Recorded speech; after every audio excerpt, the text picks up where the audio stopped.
You're listening to the Amazing Facts Daily Devotional. Today's topic, Nina, as good as dead, Part 1. Nina clutched the Bible close to her chest. Tears poured out of her like a pot boiling over. Her little body shook. Oh, God. The words seemed to burst out of the deepest, darkest part of her. Why didn't he want her? Why?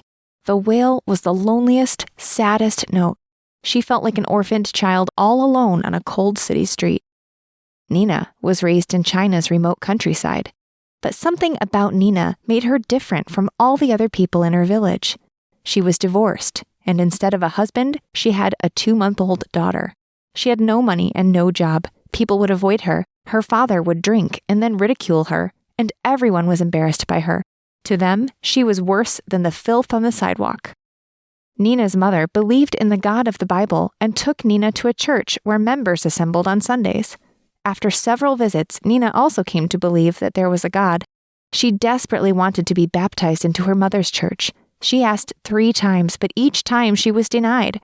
The members had learned that she was a divorced woman. She was, as they said, a sinner who would be a noxious stain upon their congregation.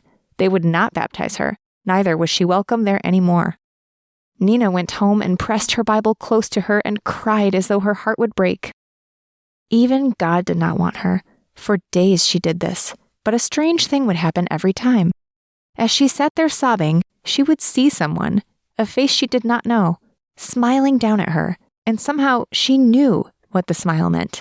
It meant that someone was there for her. It made no sense, but she hugged the memory close.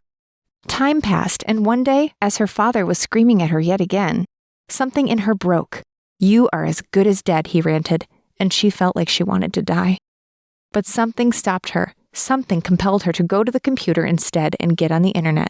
In the search bar, she typed the words "preaching by pastors," and there, at the top of the list, was a video by an American pastor. Have you ever felt unwanted? You can be assured that Jesus wants you very much. In fact, Christ died in order to have you. Our key Bible text today comes from Romans 8:31. What shall we say then to these things? If God be for us, who can be against us? Thank you for listening to the Amazing Facts Daily Devotional.